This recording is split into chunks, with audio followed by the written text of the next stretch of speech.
Please welcome back to Market Ways. Nifty, bank Nifty, Sensex എന്നീ ഇൻഡെക്സുകളുടെ daily അനാലിസിസിലേക്ക് എല്ലാവർക്കും സ്വാഗതം. പതിവ് പോലെ ആദ്യം നമുക്ക് നിഫ്റ്റി തന്നെ പരിശോധിക്കാം. ഇന്നലത്തെ ക്ലോസിംഗിനെ അപേക്ഷിച്ച് നിഫ്റ്റി ഇന്ന് ഒരു 110 പോയിന്റിലധികം ഗ്യാപ്പ് അപ്പാണ് ഓപ്പൺ ആയത് എങ്കിൽ പോലും അത് നമ്മൾ രേഖപ്പെടുത്തിയിരുന്ന കൃത്യമായ ഒരു റെസിസ്റ്റൻസ് സോണിലായിരുന്നു 22,567. അവിടെ നിന്നും പതിവ് പോലെ പ്രോഫിറ്റ് ബുക്കിംഗ് സെല്ലിംഗ് തന്നു. കൃത്യമായും നമ്മൾ രേഖപ്പെടുത്തിയിരുന്ന 22,504 എന്ന ലെവലിൽ വന്ന് സപ്പോർട്ട് എടുക്കുകയും ചെയ്തു. അപ്പോൾ ഇത് നമ്മൾക്ക് പ്രതീക്ഷിക്കാവുന്നതാണ്. ഇന്നലെ ക്ലോസ് ചെയ്തിരുന്ന നിഫ്റ്റി ഇന്ന് ഇത്രയും ഗ്യാപ്പ് അപ്പിൽ ഓപ്പൺ ആകുമ്പോൾ ഇവിടെ നിന്നും കൃത്യമായി റീഡ് ചെയ്ത് ഒരു എൻട്രി പ്രതീക്ഷിച്ച് എൻട്രി എടുത്തിരുന്നവർ ഹോൾഡ് ചെയ്തിരുന്നു. അവർ 100 ചില്ലറ പോയിന്റ് പ്ലസിൽ ഉണ്ടാകുമ്പോൾ അവർക്ക് എന്ത് കളിച്ചാലും അവരൊരു ATM ആണ് വാങ്ങിയിട്ടില്ലെങ്കിൽ 50 രൂപയെങ്കിലും പ്രോഫിറ്റ് ഉണ്ടാവേണ്ടതാണ്. എന്നാൽ 2 ദിവസം അവധി കഴിഞ്ഞ് എത്തുന്നതായിരുന്നുകൊണ്ട് അത്ര തന്നെ പ്രോഫിറ്റ് ഇല്ലെങ്കിൽ പോലും മോശമല്ലാത്ത ഒരു പ്രോഫിറ്റ് ലഭിച്ചിട്ടുണ്ട്. അവർ തീർച്ചയായും അവിടെ നിന്ന് പ്രോഫിറ്റ് ബുക്ക് ചെയ്യും. അത് ഓപ്ഷനെ സംബന്ധിച്ച്. എന്നാൽ ഇൻഡെക്സ് മറ്റ് സ്റ്റോക്കുകളുടെ കാര്യത്തിലും അങ്ങനെ തന്നെ ആയിരുന്നിരിക്കും. ഇന്നലെ ബൈ ചെയ്തിരുന്നവർ ഇവിടെ പ്രോഫിറ്റിലെത്തുമ്പോൾ വീണ്ടും എക്സിറ്റ് ചെയ്ത് റീ എൻട്രിക്ക് വേണ്ടി ട്രൈ ചെയ്യാവുന്നതാണ്. ആ നിലയ്ക്ക് ഇവിടെ വന്നു ഒരു സപ്പോർട്ട് എടുത്തു. കാര്യം അടുത്ത 5 മിനിറ്റ് ക്യാൻഡിൽ ഇതിന് മുകളിൽ ക്ലോസ് ചെയ്ത് എങ്കിലും അപ്പോൾ 15 മിനിറ്റ് ക്യാൻഡിൽ ഒരു ലോവർ ഷാഡോ ഉള്ള ക്യാൻഡിലായി ഇവിടെ നിൽക്കുകയാണ് ചെയ്തത്. എന്നാൽ തുടർന്ന് അടുത്ത 5 മിനിറ്റ് 1 മിനിറ്റ് 3 മിനിറ്റ് ക്യാൻഡിൽ പാറ്റേണുകൾ നമ്മൾ ചെക്ക് ചെയ്യുമ്പോൾ ഒരു അപ്വേർഡ് മൂവ്മെന്റ് നൽകാതെ ഉടൻ തന്നെ ഡിക്ലൈൻ വരികയാണ് ചെയ്തത്. ഞാൻ സാധാരണയായി പറയുന്നത് പോലെ ചെറിയ ടൈം ഫ്രെയിമിലുള്ള ക്യാൻഡിൽ പാറ്റേണുകൾ അപ്വേർഡ് ഡയറക്ഷൻ നൽകുന്നുവെങ്കിൽ ഞാൻ രേഖപ്പെടുത്തിയ ആദ്യത്തെ റെസിസ്റ്റൻസ് സോണിന് മുകളിൽ ഒരു 5 മിനിറ്റ് 15 മിനിറ്റ് ക്യാൻഡിൽ ക്ലോസ് ആവുകയാണെങ്കിൽ വീണ്ടും കിട്ടിയേക്കാവുന്ന ഡിക്ലൈനിൽ ചെറിയ ടൈം ഫ്രെയിമിലുള്ള ക്യാൻഡിൽ പാറ്റേണുകൾ അതുവരെ രേഖപ്പെടുത്തിയ ഡേയ്സ് ലോ ബ്രേക്ക് ചെയ്യാതെ 1 മിനിറ്റ് 3 മിനിറ്റ് ക്യാൻഡിൽ പാറ്റേണുകൾ അപ്വേർഡ് ഡയറക്ഷൻ നൽകുകയാണെങ്കിൽ ഒരു കോൾ ഓപ്ഷൻ ബൈ ചെയ്ത് ഡേയ്സ് ലോ സ്ട്രിക്റ്റ് ആയ സ്റ്റോപ്പ് ലോസ് ആയി നൽകും. അങ്ങനെയെങ്കിൽ പ്രതീക്ഷിക്കുന്ന ആദ്യത്തെ ടാർഗറ്റ് അതുവരെ രേഖപ്പെടുത്തിയ ഉയരം തന്നെയാണ്. എന്നാൽ അതിനു മുകളിൽ വീണ്ടും ഒരു 5 മിനിറ്റ് ക്യാൻഡിൽ ക്ലോസ് ആകുന്നില്ല എങ്കിൽ ക്ലോസ് ആകണം എന്നുള്ളതാണ്. ക്ലോസ് ആവുകയാണെങ്കിൽ വീണ്ടും കിട്ടുന്ന ഡിക്ലൈനിലെല്ലാം ബൈ ഓൺ ഡിപ്പ് എന്ന സ്ട്രാറ്റജിയാണ് നമ്മൾ ഉപയോഗിക്കുക. ആ സ്ട്രാറ്റജിയിൽ അപ്വേർഡ് ഡയറക്ഷൻ ലഭിച്ചേക്കാവുന്ന ടാർഗറ്റുകളാണ് ഇവിടെ രേഖപ്പെടുത്തുക. എന്നാൽ ഇവിടെ അത് ബ്രേക്ക് ചെയ്ത് ഡൗൺവേർഡ് വന്ന് വീണ്ടും ഒരു അപ്വേർഡ് ഡയറക്ഷൻ തന്നു. അവിടെ നമ്മൾ മനസ്സിലാക്കേണ്ടത് തീർച്ചയായും അടുത്ത ഉയരം വരുന്നത് സെല്ല് ചെയ്യാനാണ്. എന്ന് പറഞ്ഞാൽ വില കൂടുകയാണെങ്കിൽ വില കുറയുമ്പോൾ കുറഞ്ഞ ഒരു അവസരം കിട്ടിയാൽ വാങ്ങുക, വില കൂടുമ്പോൾ വിൽക്കുക. എന്നാൽ വില കുറയുകയാണെങ്കിലോ വില കൂടുമ്പോൾ വിൽക്കുക, വില കുറയുമ്പോൾ വാങ്ങുക എന്നത് തന്നെയല്ലേ. അങ്ങനെയെങ്കിൽ ഇത് ചാർട്ടിൽ പരിശോധിച്ചാൽ നിങ്ങൾക്ക് മനസ്സിലാവേണ്ടതാണ്. അത്തരത്തിൽ ഇന്ന് അത്യാവശ്യം കുഴപ്പമില്ലാത്ത ട്രേഡുകൾ ചെയ്ത് ചെറിയ ചെറിയ ലാഭങ്ങൾ ഉണ്ടാക്കാനുള്ള സാധ്യത എല്ലാ ട്രേഡേഴ്സിനും ഉണ്ടായിട്ടുണ്ടാകും എന്നാണ് ഞാൻ മനസ്സിലാക്കുന്നത്. അപ്പോൾ ഇന്നത്തെ മൂവ്മെന്റ് അനുസരിച്ച് നാളെ എന്തായിരിക്കണം നമ്മുടെ ട്രേഡിംഗ് പ്ലാൻ എന്നൊന്ന് പരിശോധിക്കാം. നിഫ്റ്റി എവിടെയാണോ ക്ലോസ് ചെയ്തിട്ടുള്ളത് അതിനടുത്ത് തന്നെ ഒരു ഓപ്പണിംഗ് ലഭിക്കുകയാണെങ്കിൽ എന്ന രീതിയിലാണ് ഞാൻ എൻ്റെ സപ്പോർട്ട് ആൻഡ് റെസിസ്റ്റൻസ് രേഖപ്പെടുത്തുന്നത്. അങ്ങനെയെങ്കിൽ 22,489 എന്ന ലെവലാണ് ആദ്യമായി ലഭിച്ചേക്കാവുന്ന റെസിസ്റ്റൻസ് സോണായിട്ട് ഞാൻ രേഖപ്പെടുത്തിയിട്ടുള്ളത്. അതുപോലെ തന്നെ 22,408 ആണ് ആദ്യമായി ലഭിച്ചേക്കാവുന്ന സപ്പോർട്ട് സോണായി രേഖപ്പെടുത്തിയിട്ടുള്ളത്. അപ്പോൾ ഇവിടെ ഒരു ഫ്ലാറ്റ് ഓപ്പണിംഗ് നൽകിയതിനു ശേഷം 1 മിനിറ്റ് 3 മിനിറ്റ് 5 മിനിറ്റ് ക്യാൻഡിൽ പാറ്റേണുകൾ പ്രൈസ് ആക്ഷൻ പ്രകാരം ഒരു അപ്വേർഡ് ഡയറക്ഷൻ ആണ് നൽകുന്നതെങ്കിൽ അതുവരെ രേഖപ്പെടുത്തിയ ലോ ഓർ ഈ ലെവൽ കൃത്യമായ സ്റ്റോപ്പ് ലോസ് ആയി കണക്കാക്കിക്കൊണ്ട് അപ്വേർഡ് ഡയറക്ഷൻ ട്രേഡ് ചെയ്യും. ലഭിക്കേണ്ട ആദ്യത്തെ ടാർഗറ്റ് ഇതിനു മുകളിൽ ഒരു 15 മിനിറ്റ് ക്യാൻഡിൽ, അതായത് 22,489 എന്ന ലെവലിന് മുകളിൽ ഒരു 15 മിനിറ്റ് ക്യാൻഡിൽ ക്ലോസ് ആവുക എന്നത് തന്നെയാണ്. അങ്ങനെയെങ്കിൽ വീണ്ടും കിട്ടിയേക്കാവുന്ന ഡിക്ലൈനിൽ ചെറിയ ടൈം ഫ്രെയിമിലുള്ള ക്യാൻഡിൽ പാറ്റേണുകൾ ഡേയ്സ് ലോ നിലനിർത്തിക്കൊണ്ട് അപ്വേർഡ് ഡയറക്ഷൻ തന്നെ പ്രൈസ് ആക്ഷൻ പ്രകാരം കാണിക്കുന്നു എന്ന് ഫീൽ ചെയ്താൽ കോൾ ഓപ്ഷൻ തന്നെ ബൈ ചെയ്ത് അപ്വേർഡ് ഡയറക്ഷൻ ട്രേഡ് ചെയ്യും. അപ്പോഴും പ്രതീക്ഷിക്കുന്ന ആദ്യത്തെ ടാർഗറ്റ് അതുവരെ രേഖപ്പെടുത്തിയ ഉയരം തന്നെയാണ്. എന്നാൽ അതിനു മുകളിൽ ഒരു 5 മിനിറ്റ് 15 മിനിറ്റ് ക്യാൻഡിൽ ക്ലോസ് ആവുകയാണ്, ഈ ലെവലിന് മുകളിലേക്ക് എത്തുകയാണ് എങ്കിൽ വീണ്ടും കിട്ടിയേക്കാവുന്ന ഡിക്ലൈൻ എല്ലാം അപ്വേർഡ് ഡയറക്ഷനിൽ ബൈ ചെയ്യാനുള്ളതായിട്ടാണ് ഞാൻ കണക്കാക്കുക. അപ്പോൾ എവിടെയാണ് സ്റ്റോപ്പ് ലോസ് എന്ന് ചോദിച്ചാൽ അങ്ങനെ ഒരു ഡൗൺ വരുമ്പോൾ 1 മിനിറ്റ് 3 മിനിറ്റ് 5 മിനിറ്റ് ക്യാൻഡിൽ പാറ്റേണുകൾ അപ്വേർഡ് ഡയറക്ഷൻ നൽകുന്നു എങ്കിൽ അപ്പോൾ രേഖപ്പെടുത്തുന്ന ആ ഒരു പ്രൈസ് ആക്ഷൻ പ്രകാരം രേഖപ്പെടുത്തുന്ന ലോ തന്നെ നമ്മൾക്ക് സ്റ്റോപ്പ് ലോസ് ആയി അടുത്ത സ്റ്റോപ്പ് ലോസ് ആയി ഉപയോഗിച്ചുകൊണ്ട് അപ്വേർഡ് ഡയറക്ഷൻ ട്രേഡ് ചെയ്യാം. അപ്പോൾ ലഭിക്കാവുന്ന ടാർഗറ്റുകളാണ് ഇവിടെ മുകളിൽ കാണുന്നത്. നിങ്ങൾക്ക് മനസ്സിലാകും, കാണാൻ കിട്ടുമെന്ന് കരുതുന്നു. 22,489, 22,527, 22,562, 22,590, 607, 644 എന്നിങ്ങനെയുള്ള ലെവലുകളാണ് അപ്പോഴും ഞാൻ രേഖപ്പെടുത്തിയിട്ടുള്ളത്. എന്നാൽ ഇവിടെ ചെറിയ ടൈം ഫ്രെയിമിലുള്ള ക്യാൻഡിൽ പാറ്റേണുകൾ സെല്ലിംഗ് ഡയറക്ഷൻ ആണ് നൽകുന്നതെങ്കിൽ ഡേയ്സ് ഹൈ ഓർ ഈ ലെവൽ സ്റ്റോപ്പ് ലോസ് ആയി നൽകിക്കൊണ്ട് ഡൗൺവേർഡ് ഡയറക്ഷൻ ട്രേഡ് ചെയ്യും. പതിവ് പോലെ തന്നെ ആദ്യത്തെ സപ്പോർട്ട് ലെവൽ ബ്രേക്ക് ചെയ്ത് താഴെ ഒരു 15 മിനിറ്റ് ക്യാൻഡിൽ ക്ലോസ് ആയാൽ ഡൗൺവേർഡ് ഡയറക്ഷൻ ആണ് എന്ന് കണക്കാക്കാവുന്നതാണ്.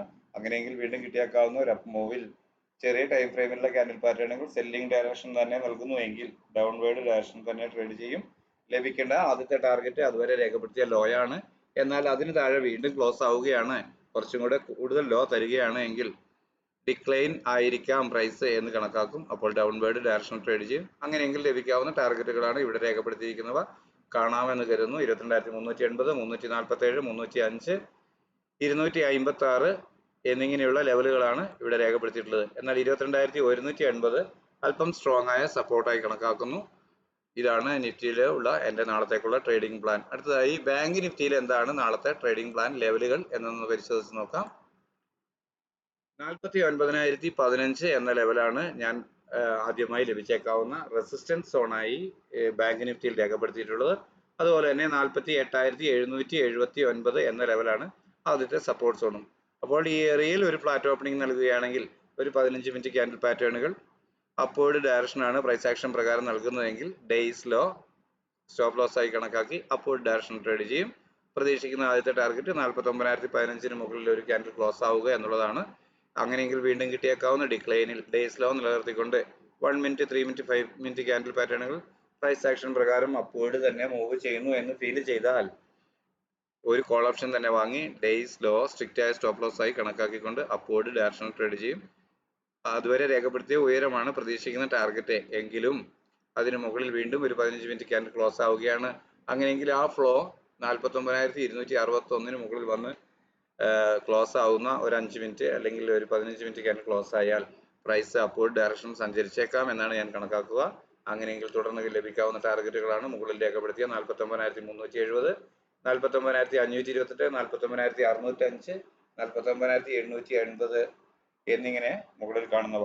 എന്നാൽ ഇവിടെ ഒരു ഫ്ലാറ്റ് ഓപ്പണിംഗ് നൽകിയതിനു ശേഷം 15 മിനിറ്റ് ക്യാൻഡിൽ പാറ്റേണുകൾ പ്രൈസ് ആക്ഷൻ പ്രകാരം ഒരു സെല്ലിംഗ് ഡയറക്ഷൻ ആണ് നൽകുന്നതെങ്കിൽ അതുവരെ രേഖപ്പെടുത്തിയ ഉയരം ഓർ ഈ ലെവൽ സ്റ്റോപ്പ് ലോസ് ആയി കണക്കാക്കി ഡൗൺവേർഡ് ഡയറക്ഷൻ ട്രേഡ് ചെയ്യും. പ്രതീക്ഷിക്കുന്ന ആദ്യത്തെ ടാർഗറ്റ് ആദ്യത്തെ സപ്പോർട്ടിന് താഴെ ഒരു 15 മിനിറ്റ് ക്യാൻഡിൽ ക്ലോസ് ആവുക എന്നുള്ളതാണ്. അങ്ങനെയെങ്കിൽ വീണ്ടും കിട്ടിയേക്കാവുന്ന ഒരു അപ്പ് മൂവിൽ ചെറിയ ടൈം ഫ്രെയിമിലുള്ള ക്യാൻഡിൽ പാറ്റേണുകൾ ഡേയ്സ് ഹൈ നിലനിർത്തിക്കൊണ്ട് ഡിക്ലൈൻ തന്നെ കാണിക്കുന്നു എങ്കിൽ ഒരു പുട്ട് ഓപ്ഷൻ ബൈ ചെയ്ത് ഡേയ്സ് ഹൈ സ്ട്രിക്റ്റ് ആയ സ്റ്റോപ്പ് ലോസ് ആയി കണക്കാക്കി ഡൗൺവേർഡ് ഡയറക്ഷൻ ട്രേഡ് ചെയ്യും. അപ്പോൾ പ്രതീക്ഷിക്കുന്ന ആദ്യത്തെ ടാർഗറ്റ് അതുവരെ രേഖപ്പെടുത്തിയ ലോ ആണ്. എന്നാൽ അതിന് താഴെ വീണ്ടും ക്ലോസ് ചെയ്യുന്നു, ഈ ലെവൽ ബ്രേക്ക് ചെയ്യുക എന്ന് പറഞ്ഞാൽ ഇത്രയും ദൂരത്തേക്ക് ഒരു ഫ്രീ ഫാൾ തന്നെ സംഭവിച്ചേക്കാം എന്നാണ് കരുതുക. എങ്കിലും അത് ഒറ്റയടിക്ക് കിട്ടുമെന്ന് കരുതാതെ ചെറിയ ഒന്നുകിൽ ട്രെയിലിംഗ് സ്റ്റോപ്പ് ലോസ് ഉപയോഗിക്കുക, അതല്ലെങ്കിൽ റീ എൻ്റർ ചെയ്യുക എന്ന സംവിധാനമാണ് ഉപയോഗിക്കേണ്ടത്. ഈ ലെവലുകളെല്ലാം താഴോട്ടുള്ള ഈ ലെവലുകളെല്ലാം 48,361, 48,147 എന്നിവയെല്ലാം സ്ട്രോങ് ആയ സപ്പോർട്ട് സോണുകൾ തന്നെയാണ്. അതുകൊണ്ട് പ്രൈസ് അവിടെ നിന്ന് എപ്പോൾ വേണമെങ്കിലും അപ്വേർഡ് ഡയറക്ഷൻ ട്രേഡ് ചെയ്യാവുന്നതാണ്. പ്രൈസ് ആക്ഷൻ പ്രകാരം അങ്ങനെ ഒരു അപ്വേർഡ് ഡയറക്ഷൻ ഫീൽ ചെയ്ത് കഴിഞ്ഞാൽ അപ്പോൾ തന്നെ ചെറിയ ടൈമിൽ ഫീൽ ചെയ്യുമ്പോൾ തന്നെ പ്രോഫിറ്റ് ബുക്ക് ചെയ്ത് കൺഫർമേഷൻ ലഭിച്ച് കോളിൽ എൻ്റർ ആവുന്നതായിരിക്കും നല്ലത് എന്നാണ് എനിക്ക് തോന്നുന്നത്. ഞാൻ അങ്ങനെയാണ് ചെയ്യുക. ഞാൻ ഇത് വ്യക്തിപരമായി എനിക്ക് ട്രേഡ് ചെയ്യാനുള്ള ഒരു പ്ലാൻ തയ്യാറാക്കുന്നു എന്നേ ഉള്ളൂ. അത് നിങ്ങൾക്കും പ്രയോജനകരമാണെങ്കിൽ ഉപയോഗിക്കുന്നതിൽ എനിക്ക് സന്തോഷം. എന്നാൽ അതെല്ലാം പൂർണ്ണമായും നിങ്ങളുടെ റിസ്ക് ആണ്. സെൻസെക്സിൽ എന്താണ് അടുത്തതായി നമ്മുടെ ലെവൽ നോക്കാം. 74,042 ആണ് ഞാൻ ആദ്യത്തെ റെസിസ്റ്റൻസ് സോണായി രേഖപ്പെടുത്തിയിട്ടുള്ളത്. അതുപോലെ തന്നെ 73,786 ആദ്യത്തെ സപ്പോർട്ട് സോണായും രേഖപ്പെടുത്തിയിരിക്കുന്നു. എന്നാൽ നാളെ ഓപ്പൺ ചെയ്യുമ്പോൾ ഈ ക്ലോസ് ചെയ്തതിനടുത്തായി ഒരു ഫ്ലാറ്റ് ഓപ്പണിംഗ് ആണ് നൽകുന്നത് എങ്കിൽ അവിടെ നിന്നും ഒരു 15 മിനിറ്റ് ക്യാൻഡിൽ പാറ്റേൺ ഒരു അപ്വേർഡ് ഡയറക്ഷൻ ആണ് നമ്മൾക്ക് നൽകുന്നത് പ്രൈസ് ആക്ഷൻ പ്രകാരമെങ്കിൽ ഡേയ്സ് ലോ സ്റ്റോപ്പ് ലോസ് ആയി കണക്കാക്കിക്കൊണ്ട് അപ്വേർഡ് ഡയറക്ഷൻ ട്രേഡ് ചെയ്യും. പ്രതീക്ഷിക്കുന്ന ആദ്യത്തെ ടാർഗറ്റ് ഈ ലെവലിന് മുകളിൽ ക്ലോസ് ആവുക എന്നത് തന്നെയാണ്. അങ്ങനെയെങ്കിൽ വീണ്ടും കിട്ടിയേക്കാവുന്ന ഡിക്ലൈനിൽ ഡേയ്സ് ലോ തന്നെ നിലനിർത്തിക്കൊണ്ട് ചെറിയ ടൈം ഫ്രെയിമിലുള്ള ക്യാൻഡിൽ പാറ്റേണുകൾ അപ്വേർഡ് ഡയറക്ഷൻ തന്നെ പ്രൈസ് ആക്ഷൻ പ്രകാരം കാണിക്കുന്നുവെങ്കിൽ കോൾ ഓപ്ഷൻ തന്നെ ബൈ ചെയ്ത് സ്ട്രിക്റ്റ് ആയി ഡേയ്സ് ലോ സ്റ്റോപ്പ് ലോസ് ആയി കണക്കാക്കി അപ്വേർഡ് ഡയറക്ഷൻ ട്രേഡ് ചെയ്യും. അപ്പോൾ പ്രതീക്ഷിക്കുന്ന ആദ്യത്തെ ടാർഗറ്റ് അതുവരെ രേഖപ്പെടുത്തിയ ഉയരം തന്നെയാണ് എങ്കിൽ തന്നെയും അതിന് മുകളിൽ ഒരു 5-15 മിനിറ്റ് ക്യാൻഡിൽ ക്ലോസ് ആവുകയാണെങ്കിൽ ഈ ലെവലിനൊക്കെ മുകളിൽ ക്ലോസ് ആയാൽ അപ്പോൾ ഒരു ഡയറക്ഷൻ തന്നെ നമുക്ക് പ്രതീക്ഷിക്കാവുന്നതാണ്. അങ്ങനെയെങ്കിൽ തുടർന്ന് ലഭിച്ചേക്കാവുന്ന ടാർഗറ്റുകളാണ് ഇവിടെ രേഖപ്പെടുത്തി കാണുന്നവ. നിങ്ങൾക്ക് കാണാമെന്ന് കരുതുന്നു. അവ 74,359, 74,557, 74,813, 74,664 എന്നിങ്ങനെയുള്ളവയാണ്. സ്ക്രീനിൽ അത് വ്യക്തമായി കാണാമെന്ന് കരുതുന്നു. എന്നാൽ ഇവിടെ ഫ്ലാറ്റ് ഓപ്പണിംഗ് നൽകിയതിനു ശേഷം ചെറിയ ടൈം ഫ്രെയിമിലുള്ള ക്യാൻഡിൽ പാറ്റേണുകൾ സെല്ലിംഗ് ഡയറക്ഷൻ ആണ് നൽകുന്നതെങ്കിൽ അതുവരെ രേഖപ്പെടുത്തിയ ഉയരം ഓർ ഈ ലെവൽ തീർച്ചയായും കൃത്യമായ സ്റ്റോപ്പ് ലോസ് ആയി കണക്കാക്കിക്കൊണ്ട് ഡൗൺവേർഡ് ഡയറക്ഷൻ ട്രേഡ് ചെയ്യും. അപ്പോൾ പ്രതീക്ഷിക്കുന്ന ആദ്യത്തെ ടാർഗറ്റ് ഈ ലെവലിന് താഴെ ഒരു 15 മിനിറ്റ് ക്യാൻഡിൽ ക്ലോസ് ആവുക എന്നുള്ളതാണ്. അങ്ങനെയെങ്കിൽ വീണ്ടും കിട്ടിയേക്കാവുന്ന അപ്പ് മൂവിൽ ചെറിയ ടൈം ഫ്രെയിമിലുള്ള ക്യാൻഡിൽ പാറ്റേണുകൾ, അതായത് 1 മിനിറ്റ്, 3 മിനിറ്റ്, 5 മിനിറ്റ് ക്യാൻഡിൽ പാറ്റേണുകൾ സെല്ലിംഗ് ഡയറക്ഷൻ തന്നെ നൽകുന്നു എന്ന് ഫീൽ ചെയ്താൽ പുട്ട് ഓപ്ഷൻ തന്നെ ബൈ ചെയ്ത് ഡേയ്സ് ഹൈ സ്ട്രിക്റ്റ് ആയ സ്റ്റോപ്പ് ലോസ് ആയി കണക്കാക്കി ഡൗൺവേർഡ് ഡയറക്ഷൻ ട്രേഡ് ചെയ്യും. പ്രതീക്ഷിക്കുന്ന ആദ്യത്തെ ടാർഗറ്റ് അതുവരെ രേഖപ്പെടുത്തിയ ലോ ആണ്. എന്നാൽ അതിന് താഴെ ഒരു 15 മിനിറ്റ് ക്യാൻഡിൽ ക്ലോസ് ആയാൽ ഡിക്ലൈൻ പ്രതീക്ഷിക്കാവുന്നതാണ്. അങ്ങനെയെങ്കിൽ ലഭിക്കാവുന്ന ടാർഗറ്റുകളാണ് ഇവിടെ രേഖപ്പെടുത്തിയിട്ടുള്ളവ. 73,636, 73,561, 73,466, 73,366 എന്നിങ്ങനെയാണ് അവ നിങ്ങൾക്ക് സ്ക്രീനിൽ കാണാമെന്ന് കരുതുന്നു. ഇത്രയും കൃത്യമായി ഡയറക്ഷൻസ് നൽകിയിട്ടും പലരും എനിക്ക് വാട്സപ്പ് എൻ്റെ ചാനലിൽ അഥവാ ഈ അടുത്തിടയ്ക്കായി ഞാൻ എൻ്റെ കോൺടാക്ട് നമ്പർ വാട്സപ്പ് ചാനലിൽ കൊടുത്തതിൻ്റെ പേരിൽ പലരും അവർക്ക് ലോസ് വരുന്നതായി അറിയിക്കുന്നുണ്ട്. ഇത്ര വൃത്തിയായി കൃത്യമായി പറഞ്ഞിട്ടും അതെന്താണ് അങ്ങനെ സംഭവിക്കുന്നതെന്ന് എനിക്ക് മനസ്സിലാവുന്നില്ല. നിങ്ങൾക്ക് താല്പര്യമുള്ള പക്ഷം നിങ്ങൾക്ക് ഒരു ട്രെൻഡ് ലൈൻ വരച്ചുകൊണ്ട് വേണമെങ്കിലും ഒന്ന് ട്രേഡ് നിങ്ങൾക്ക് കുറച്ചും കൂടി കൃത്യമായി ട്രേഡ് ചെയ്യാൻ കഴിഞ്ഞേക്കുമെന്നാണ് എനിക്ക് തോന്നുന്നത്. ട്രെൻഡ് ലൈൻ ഒരു ടൂളാണ്. അത് ഉപയോഗിക്കുന്നതുകൊണ്ട് നമ്മൾക്ക് മറ്റ് അൾട്രേഷൻസ് ഒന്നുമില്ല. ഞാൻ ഇഷ്ടപ്പെടുന്ന ഒരു ടൂളാണ്, എങ്കിലും എനിക്കതിൻ്റെ സഹായമില്ലാതെ ചെയ്യാൻ കഴിയുന്നത് കൊണ്ടാണ് ഞാനത് ഉപയോഗിക്കാത്തതും ലൈൻ രേഖപ്പെടുത്താത്തതും ചാർട്ടിൽ രേഖപ്പെടുത്താത്തതും. താല്പര്യപ്പെടുന്നവർക്ക് ഒരു ട്രെൻഡ് ലൈൻ ഉപയോഗിക്കുകയാണെങ്കിൽ തന്നെ അത് കുറച്ചും കൂടെ വ്യക്തമായ രീതിയിൽ ട്രേഡ് ചെയ്യാൻ കഴിഞ്ഞേക്കും എന്നാണ് എൻ്റെ പ്രതീക്ഷ. ട്രെൻഡ് ലൈൻ വരയ്ക്കുമ്പോൾ പ്രത്യേകമായി ശ്രദ്ധിക്കേണ്ടത്, നിങ്ങൾ ഏത് ലെവലാണ് വരയ്ക്കുന്നത്. ഒരു അപ്വേർഡ് ഡയറക്ഷനാണ് വരയ്ക്കുന്നതെങ്കിൽ അത് ഒരു മിനിമം 3 പോയിന്റ് എങ്കിലും കൃത്യമായി രേഖപ്പെടുത്തിയിരിക്കണം എന്നുള്ളതാണ്. ഞാൻ സാധാരണയായി അത് അങ്ങനെയാണ് ചെയ്യുന്നത്. ഞാൻ ട്രെൻഡ് ലൈൻ വരയ്ക്കുമ്പോൾ ഒരു ക്യാൻഡലിന് ഒരു വിക്ക് ഉണ്ട് എങ്കിൽ, ഒരു ടെയിൽ ഉണ്ട് എങ്കിൽ കൃത്യമായും ആ ടെയിലിൻ്റെ അപ്പർ സൈഡുകൾ തന്നെ ജോയിൻ ചെയ്യിപ്പിച്ച് പോവുകയാണ് ചെയ്യുക. ആ തരത്തിൽ ട്രെൻഡ് ലൈൻ ബ്രേക്ക് ചെയ്ത് ക്ലോസ് ചെയ്യുന്നുണ്ടോ എന്നൊക്കെ നോക്കിയിട്ടാണ് ഞാൻ അത് ഒന്ന് വേണമെങ്കിൽ ആദ്യകാലങ്ങളിലൊക്കെ ഞാൻ അങ്ങനെയായിരുന്നു ചെയ്തിരുന്നത്. നിങ്ങൾക്കും അത് ഒന്ന് താല്പര്യപ്പെടുന്ന പക്ഷം പരിശോധിച്ച് നോക്കാവുന്നതാണ്. ഞാൻ എൻ്റെ ഒരു അഭിപ്രായം പറഞ്ഞു എന്ന് മാത്രമേ ഉള്ളൂ. നിങ്ങൾക്ക് നിങ്ങളുടെ അഭിപ്രായത്തിനനുസരിച്ച് ചെയ്യാം. ഓക്കെ, അപ്പോൾ നിങ്ങൾ ആദ്യമായിട്ടാണ് നമ്മളുടെ ചാനൽ സന്ദർശിക്കുന്നത് എങ്കിൽ, നിങ്ങൾക്ക് ഇത് ഗുണകരമെന്ന് തോന്നുന്നുവെങ്കിൽ തീർച്ചയായും സബ്സ്ക്രൈബ് ചെയ്യുക. നിങ്ങളുടെ മറ്റ് സുഹൃത്തുക്കൾക്ക് കൂടി, ട്രേഡ് ചെയ്യുന്ന സുഹൃത്തുക്കൾക്ക് കൂടി ഷെയർ ചെയ്ത് കൊടുക്കുക. നിങ്ങളുടെ അഭിപ്രായ നിർദ്ദേശങ്ങൾ നമ്മുടെ കമൻറ്റ് ബോക്സിൽ, അതുപോലെ തന്നെ സംശയങ്ങളും രേഖപ്പെടുത്തുക. വാട്സപ്പ് ചാനലിൻ്റെ ലിങ്ക് വീഡിയോയ്ക്ക് താഴെ പിൻ ചെയ്തിട്ടുണ്ട്. താല്പര്യമുള്ളവർക്ക് അതിൽ ജോയിൻ ചെയ്യാവുന്നതാണ്. ഒരുപക്ഷെ നിങ്ങൾക്കൊരു സ്പെഷ്യൽ ഒരു പർട്ടിക്കുലർ ഒരു സപ്പോർട്ട് ആവശ്യമാണ് എന്ന് തോന്നിക്കഴിഞ്ഞാൽ എനിക്ക് എൻ്റെ വാട്സപ്പ് നമ്പറിലേക്ക് മെസ്സേജ് അയക്കാവുന്നതാണ്. എന്നാൽ മാർക്കറ്റ് ടൈമിൽ അവ കാണുകയും അതിന് മറുപടി തരലും അല്പം പ്രായോഗികമായി ബുദ്ധിമുട്ടാണ്. എങ്കിൽ തന്നെയും ഞാൻ ഒരു മെസ്സേജ് കാണുകയാണെങ്കിൽ അതിനോട് പ്രതികരിക്കുന്നതാണ്. നിങ്ങളുടെ സഹകരണം പ്രതീക്ഷിക്കുന്നു.